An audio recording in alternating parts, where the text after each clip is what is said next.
Hi Year 8s, this video is going to show you how to add music into your iMovie, and you also have the option of downloading some music from a YouTube clip.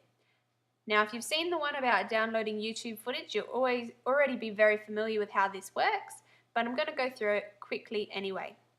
Now you might possibly have some music at home that you think is perfect and you've brought it in on your USB. Great. Just make sure that it is an MP3 file, okay? .mp3. And when you've done that, you can save it onto your master drive, the one that we share with all of the groups. But let's pretend that you actually found a YouTube video that has the music on it and you'd like to take the song from there.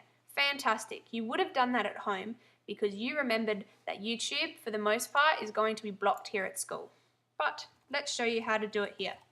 So you go to YouTube and you found a song that you think is perfect. Might not be the whole song, again, might just be part of the song. In this case, I'm going to use Sigur Ros Hippopola. Funny word, that one. Okay. Here it is. This is the one I want right here. Okay, so I click on that, have a good listen, remind myself that it's the one that I want. I promise. Or in this case, I completely pause an ad that I don't want to watch. Doesn't matter, you copy the YouTube link. So I just pressed Command C on my Mac and you go to the same website that we use to get footage. It's clipconverter.cc.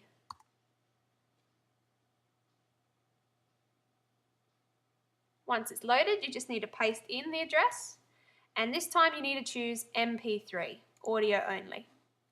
Continue, and then the start button. Once that's done, and it doesn't take too long, you press download and it'll appear down here and it will only take a little while to load. Again, you just want to make sure that it is a .mp3 on the end. Sometimes this can be funny and have DPG or anything else. You just want to press download again if that's the case until it's downloaded it as MP3. When it is finished, and you know it will because all the green will have gone around and then it flashes, you can open it in Finder. From here, you can then drag it into your USB or you can drag it onto the shared master drive. Here's the master drive. I'm in Ash group, not Ember group, and I'm using the folder for my group, which is called Practice. So I simply take that and drag it into my folder. There it is. Easy. Now, let's get rid of this and let's open iMovie. Now you might need to do some troubleshooting when you're getting the music in. It might work one way and not another depending on the time of day or how the computer's feeling. So remember to be resilient, ask each other how they do it, and check out the video to make sure you know a couple of different ways. Now I've already got some footage in here that I've actually moved into my movie, and the great thing about iMovie is it automatically brings it up.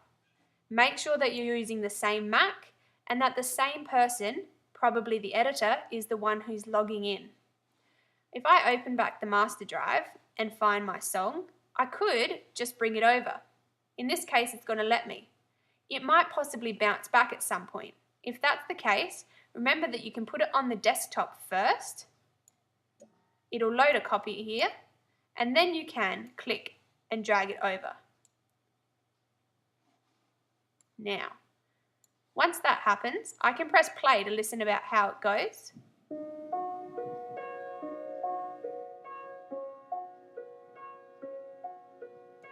Beautiful. Now you might notice that you can hear the music and you can hear the audio, which is the blue stuff, from the actual clip.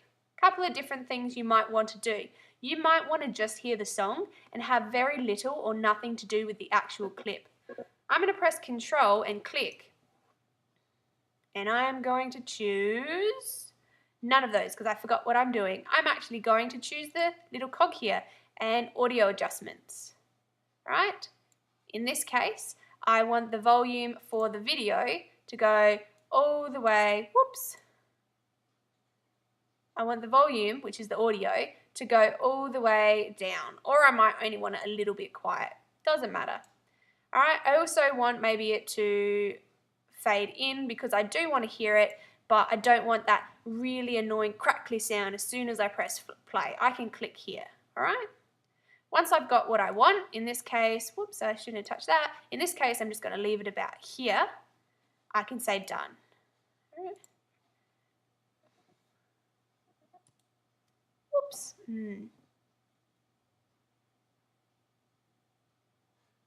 Now, you might also want to lower the volume of the audio. Now, in that case, all right, here we go. I choose the cog up the top because I've clicked on, not the video, you see the yellow box around that, but I've clicked on the actual audio one up the top here and chose audio adjustments. In this case, I want to actually maybe listen to the person I'm interviewing, and I only want the music really quiet in the background, so I turn the music really low down and I can practice and see where I want it. And I could even possibly turn this part,